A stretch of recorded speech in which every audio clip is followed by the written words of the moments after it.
സംസ്ഥാനത്ത് വൈദ്യുതി പ്രതിസന്ധി രൂക്ഷമായിരിക്കുകയാണ്. ഇതോടെ വൈകുന്നേരങ്ങളിൽ പവർ കട്ടും ഏർപ്പെടുത്തിയിട്ടുണ്ട്. ഇത് ജനങ്ങൾക്ക് വലിയ ദുരിതമാണ് തീർത്തിരിക്കുന്നത് എന്നതിൽ സംശയമില്ല.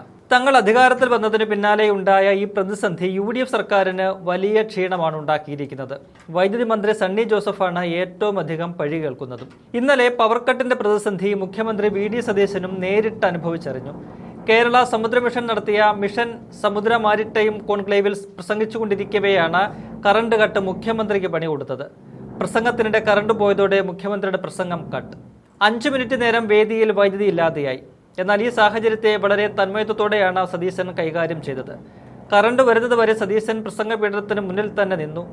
വൈദ്യുതി വന്ന ശേഷം പ്രസംഗം പുനരാരംഭിച്ചപ്പോൾ കറണ്ട് പോയപ്പോൾ സംഘാടകർ ടെൻഷൻ അടിച്ചെന്നും അവരോട് ടെൻഷനാകേണ്ട എന്നാണ് താൻ പറഞ്ഞതെന്നും മുഖ്യമന്ത്രി വ്യക്തമാക്കി. സംഘാടകർക്ക് ടെൻഷൻ ഉണ്ടാകും. ടെൻഷനായിട്ട് കാര്യമില്ല. ഓടുന്ന വണ്ടിയിൽ നമ്മൾ കയറിയിട്ട് ഓടിയിട്ട് കാര്യമില്ലല്ലോ. വണ്ടി നിർത്തിയിട്ടേ നമുക്ക് ഇറങ്ങാൻ പറ്റൂ. വെറുതെ ടെൻഷനായിട്ട് കാര്യമില്ല എന്ന് പറഞ്ഞ് പ്രസംഗം തുടരുകയാണ് മുഖ്യമന്ത്രി ചെയ്തത്. സദസ്സിലുണ്ടായിരുന്നവർ കയ്യടികളോടെയാണ് സതീശന്റെ വാക്കുകളെ സ്വീകരിച്ചത്. സതീശന്റെ സ്ഥാനത്ത് പിണറായി ആയിരുന്നെങ്കിൽ എന്താകുമായിരുന്നു പ്രതികരണമെന്നാണ് സോഷ്യൽ മീഡിയയിൽ ഉൾപ്പെടെ ഉയരുന്ന ചോദ്യം. എന്തായാലും സംസ്ഥാനത്ത് വൈദ്യുതി പ്രതിസന്ധി ഇനിയും തുടരുമെന്നാണ് മനസ്സിലാക്കാൻ കഴിയുന്നത്. കാലവർഷം ചതിച്ചതാണ് കാരണം. മഴ കുറഞ്ഞതിനാൽ വൈദ്യുതി ബോർഡിന്റെ സംഭരണികളിൽ ജലനിരപ്പ് കുറഞ്ഞിട്ടുണ്ട്. സംഭരണികളിലെല്ലാം കൂടി 29% വെള്ളം മാത്രമാണുള്ളത്.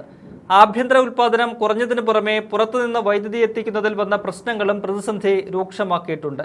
മഴ മാറി ചൂട് കൂടിയതോടെ വൈദ്യുത ഉപഭോഗവും വർദ്ധിച്ചു. ഇതോടെയാണ് പവർ കട്ട് ഉൾപ്പെടെയുള്ള കടുത്ത നടപടികളിലേക്ക് കടക്കാൻ വൈദ്യുത ബോർഡിനെ നിർബന്ധിതരാക്കിയത്.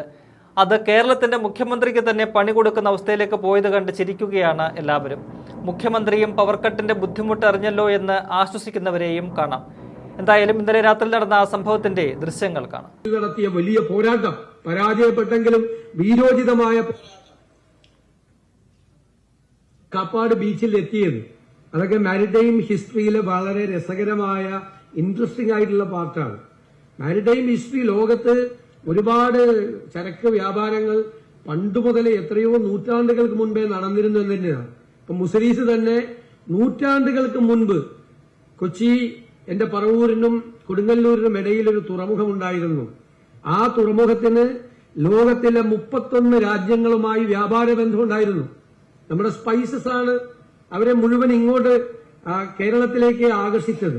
പിന്നെ അത് രാജ്യത്തിന്റെ വിവിധ ഭാഗങ്ങളിലേക്ക് ഇവിടെ പറഞ്ഞതുപോലെ 10,000-ലധികം കിലോമീറ്റർ ദൂരമുള്ള തീരദേശമുള്ള ഒരു സമുദ്ര രാജ്യം കൂടിയായി കേരളം മാറുന്നത്. പോർച്ചുഗീസുകാർ വരുന്നത്, പിന്നെ ഡച്ചുകാർ വരുന്നത്, പിന്നെ ബ്രിട്ടീഷുകാർ വരുന്നത്, പോർച്ചുഗീസുകാരുമായി സാമൂതിരി രാജാവ് ഏറ്റുമുട്ടുന്നത്, കുഞ്ഞാലിമരക്കാർ നടത്തിയ വലിയ പോരാട്ടം, കടലിൽ നടത്തിയ വലിയ പോരാട്ടം പരാജയപ്പെട്ടെങ്കിലും വീരോചിതമായ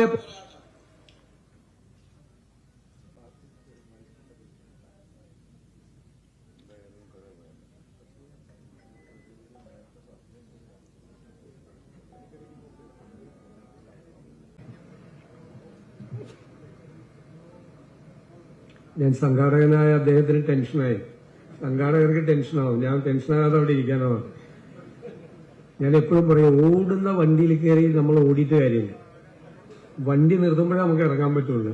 കറണ്ട് വന്നാലേ സംസാരിക്കാൻ പറ്റുള്ളൂ. വെറുതെ ടെൻഷനായിട്ട് കാര്യമില്ല.